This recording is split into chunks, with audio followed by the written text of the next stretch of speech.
सुप्रभात प्यारे बच्चों। अगली कक्षा में मैं पुनः आपको अन्य छंदों का प्रश्नोत्तर सहित भावार्थ बताती हूँ।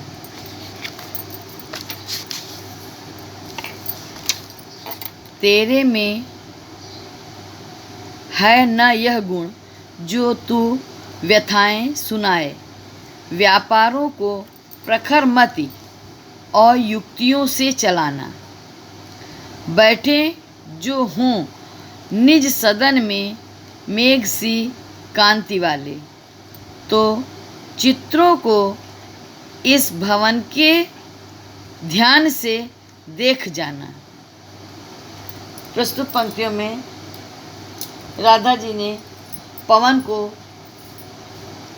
कृष्ण के पास पहुंचकर करने वाले कृत्यों को बताया है। राधा जी पवन से कहती हैं कि हे पवन, तुम्हारे मुख तो है नहीं, तुम अपनी बात बोलकर तो समझाने में असमर्थ हो। तुम्हारे अंदर बोलने का गुण नहीं है, फिर भी तुम अपनी कुशाग्र बुद्धि और अपनी क्रियाकलापों के द्वारा अपनी बात समझाने में सक्षम हो।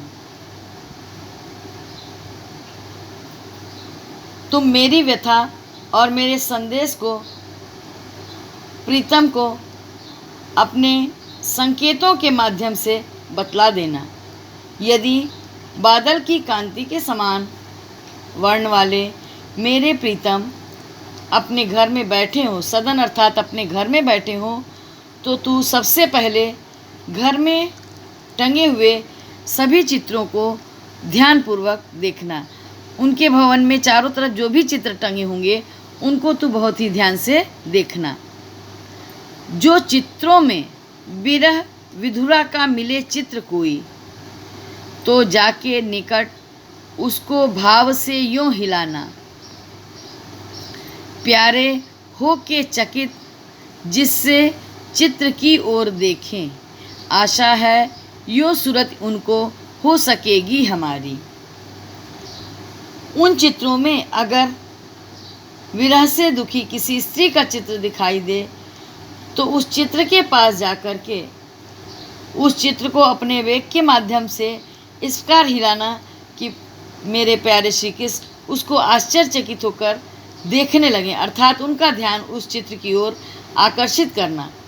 मुझे पूर्ण आशा ही नहीं बल्कि पूरा विश्वास है कि उस विरहिणी के चित्र को देखकर उन्हें मेरी याद अवश्य हो आएगी।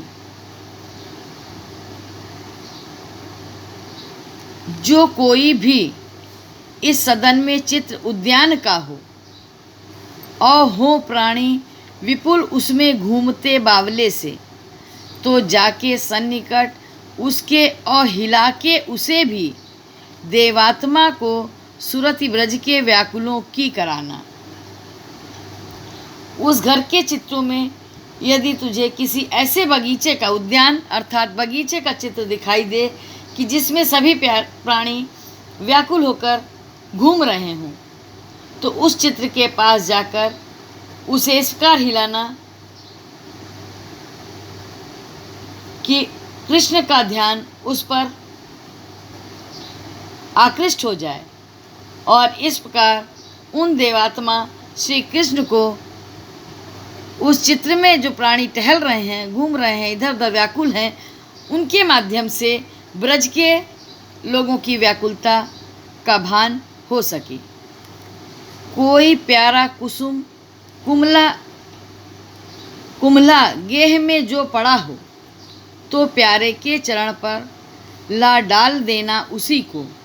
यूँ देना ऐ पवन बतला फूल सी एक बाला, मिलाना हो कमल पग को चूमना चाहती है। राधा जी पवन से कहती हैं कि यदि उनके घर में कोई मुरझाया हुआ फूल पड़ा हो, तो उसे उठाकर अर्थात अपने वेग के माध्यम से उसे उड़ाकर उतनी दूर ले जाना कि वह कृष्ण के चरणों पर पहुंच जाए। इस प्रकार तू उन्हें उस फूल के माध्यम से यह बतला देना कि इसी प्रकार एक सुकोमल बाला उदास होकर आपके चरणों का स्पर्श करना चाहती है। चलिए प्रश्न उत्तर देखते हैं। प्रश्न संख्या 1, राधा ने पवन में किस बात की असमर्थता जताई है? राधा ने पवन को अपनी बात बोलकर बताने में असमर्थता जताई है।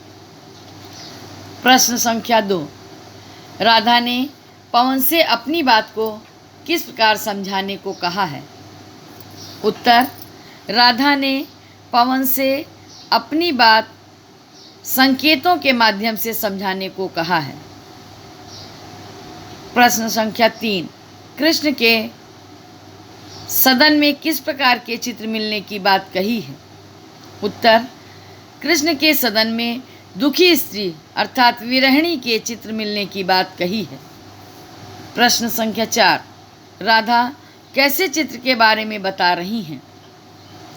उत्तर, राधा एक ऐसे चित्र के बारे में बता रही हैं जिसमें उद्यान में बावले होकर प्राणी इधर उधर घूमते हुए दिखाई दे रहे हैं। प्रश्न संख्या 5, श्री कृष्ण को किनकी याद दिलाने की बात कही है? उत्तर, श्री कृष्ण को ब्रज के व्याकुल लोगों की याद दिलाने की बात कही है। प्रश्न संख्या 6, राधा ने श्री कृष्ण के चरणों में कैसा फूल डालने की बात कही है?